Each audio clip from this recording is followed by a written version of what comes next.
Cue the music, baby. I'm going to talk about business. Lauren Dangle's going to do a little music. Man, I love her music.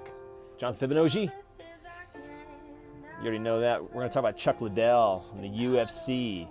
You know, I'm thinking about writing a business book about the UFC. Here we go. So how do we put all the pieces together? Well, first of all, Cerulean Blue. You're like, what?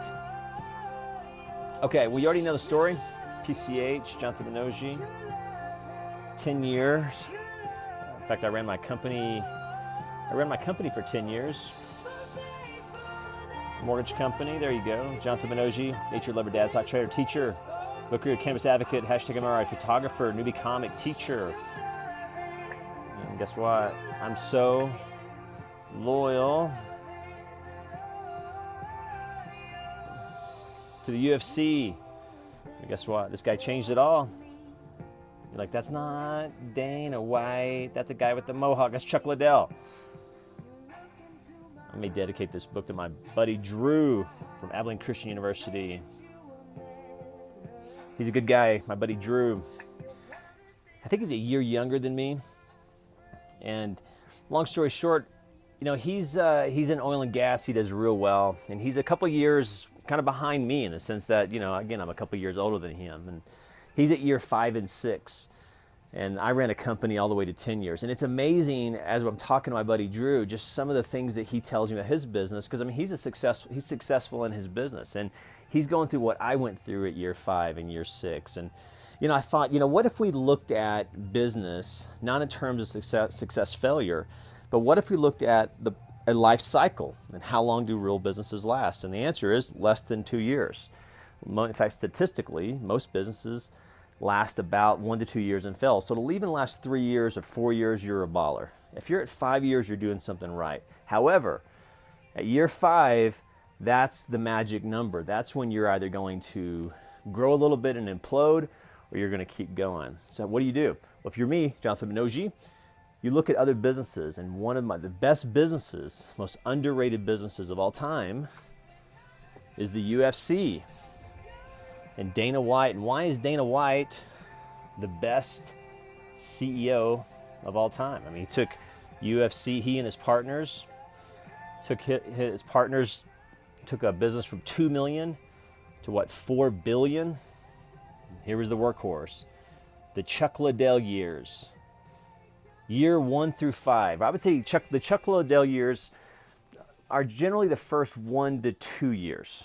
Those are the years, if you go back and look at the way Chuck Liddell fought, you know, he fought it with wild abandon. I mean, remember, if you got to go back to those early days when boxing was still king.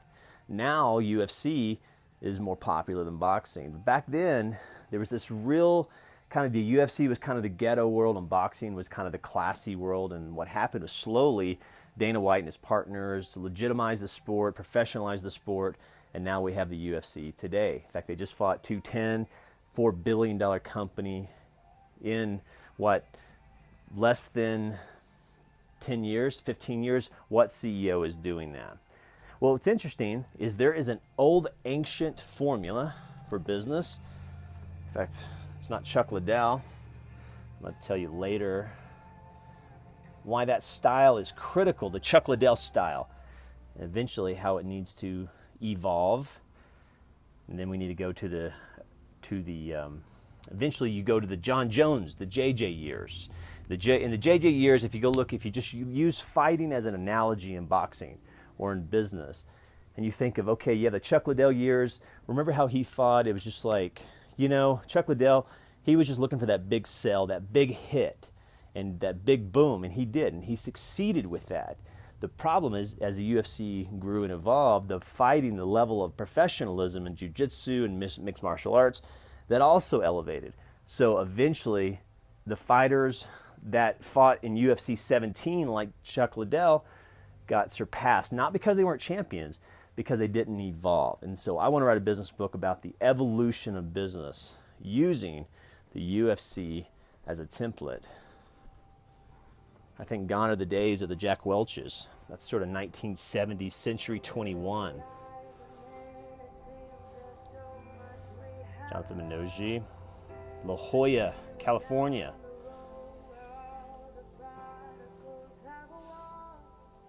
The Chuck Liddell years. I like that.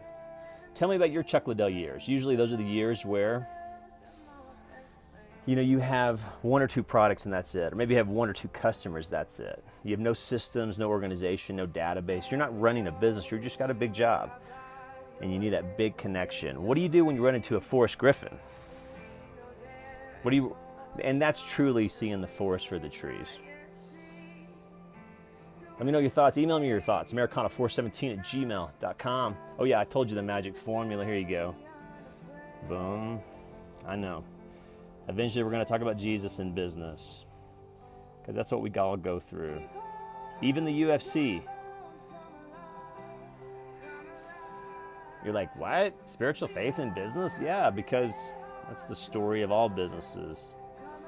And then eventually we get a little bit of money, and we get complacent, apathetic. Boom. And that's the story of our country. Boom. Like, for those, can you show me the first one that's not so negative? Well, guess what? It still has spiritual faith as the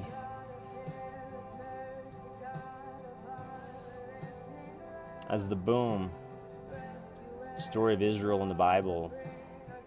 How do we marry old ancient stories of biblical wisdom with modern day businesses? Well, UFC all day long. Holla. I'll do it. Jonathan Minoji, me and Chuck Liddell.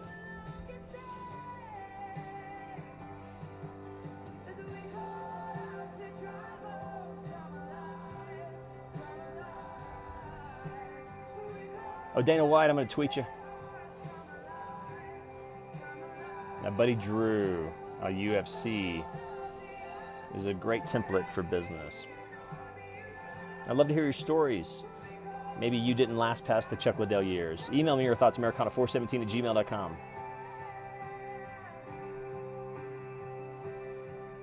Americana417@gmail.com. Tell me where you're at, what kind of business you're in.